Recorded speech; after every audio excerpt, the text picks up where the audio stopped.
Good morning, students. So today we are going to learn a new chapter, and that is weathering, the formation of soil. Now, if I tell you that if we have a huge rock in our school compound, what will happen to it after millions of years? Now, nobody will know about it because nobody is going to stay alive for millions of years. But it so happens that after millions of years, this huge rock will first turn into pebbles, and after a few thousand years, all these pebbles will ultimately turn into soil. It will carry the nature of the rock in the soil. So the landforms which you see around yourself, like mountains, plateaus, plains, valleys, do you know they are constantly changing? And they are changing because of the constant working of the erosive agents like rivers, waves, wind, glaciers, landslides. All these are working constantly to make the high areas to be leveled. On the other hand, the tectonic forces which give rise to major landforms like mountains or volcanoes, which after every eruption is becoming higher and higher, is getting reduced by the constant work of the erosive agents of denudation. Now, this process of mountain building and erosion are going together, which leads to the leveling of the land, and it is known as gradation. Now, gradation is of two types. This we will learn a little later, but first let us understand what is weathering. Now, weathering refers to the disintegration and decomposition of the rocks which are exposed. They get disintegrated and decomposed by chemical and physical action. The rocks then break, and since it is a static process, it leads to the formation of pebbles, and these pebbles ultimately turn into soil.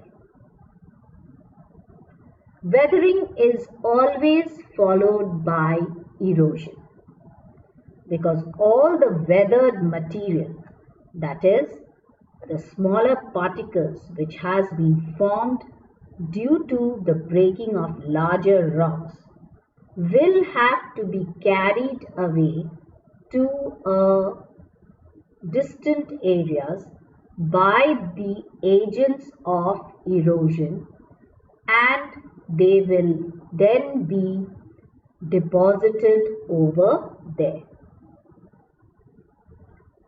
Next we have gradation, which, as we have earlier discussed, how all the mountainous areas are being brought down.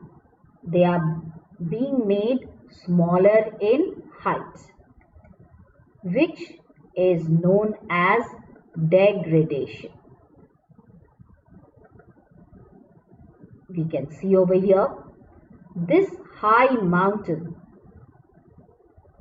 after several thousand years have turned like this, which clearly shows that the agents of degradation has worked on this mountain, pulling it down in size.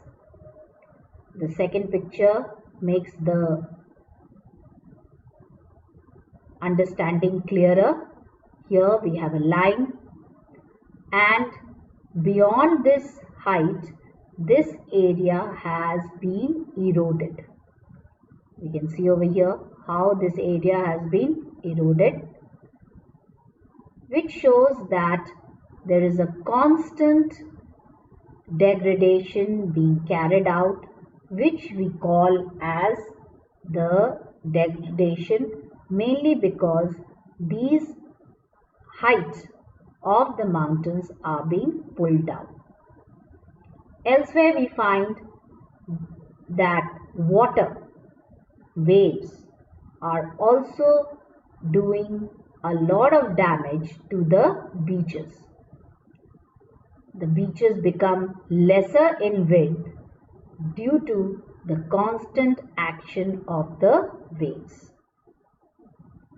So gradation in one place leads to degradation, that is bringing down the land, while in another place it can lead to aggradation. For example, here we can see that how due to landslides this area is receding, and all the material which has been brought down by the slide is gradually increasing the height of the region.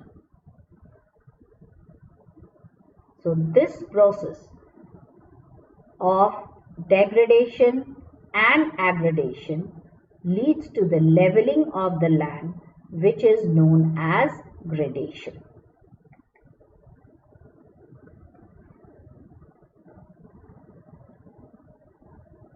Weathering, we have just now learnt how it is the disintegration and decomposition of the rocks.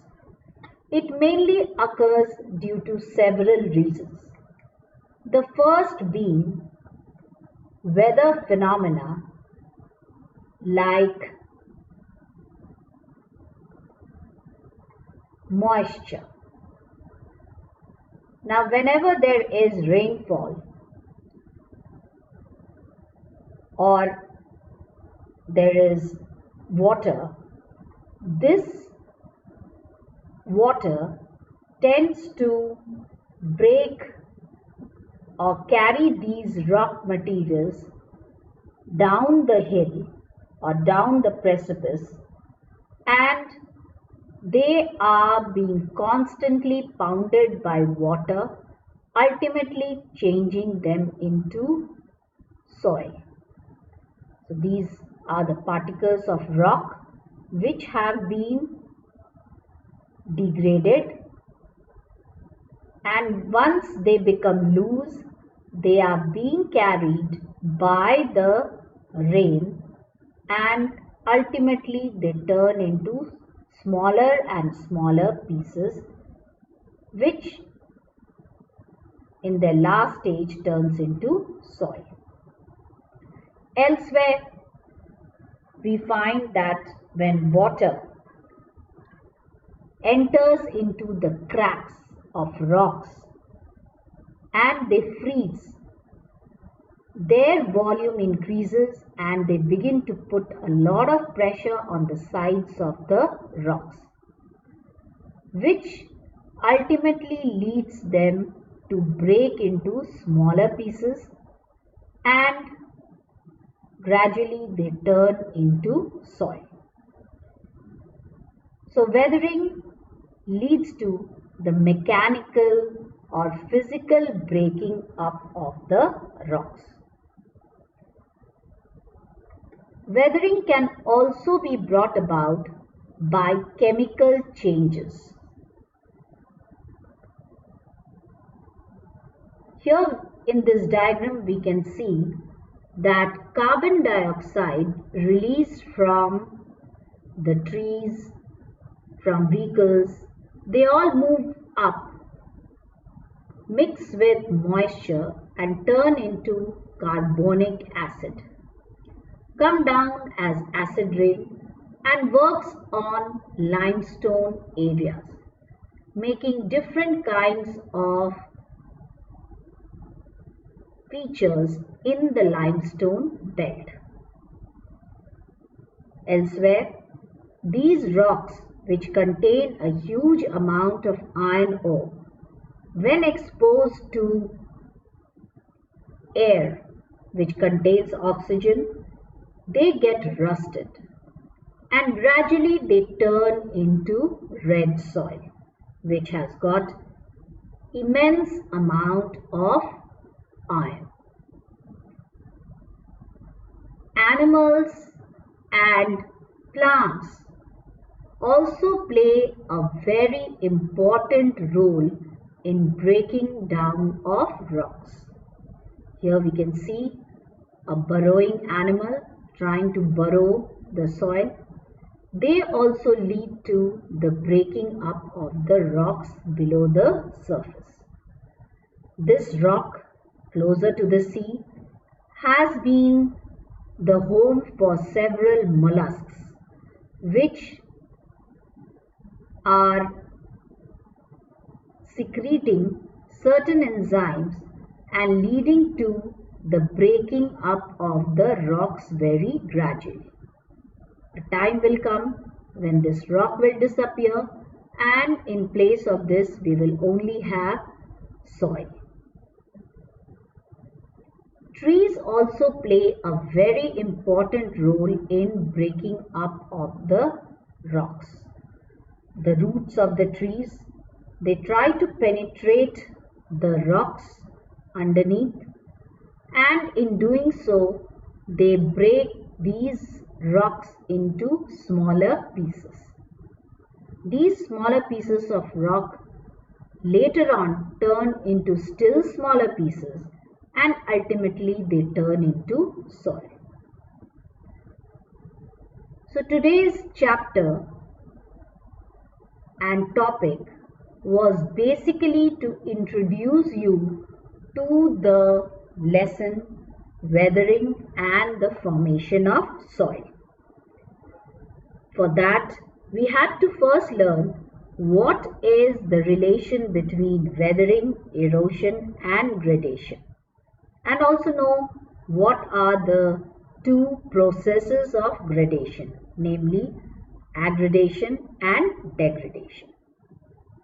In the further days to come, we are going to learn in detail about the different processes and also how all the process leads to a different type of soil formation.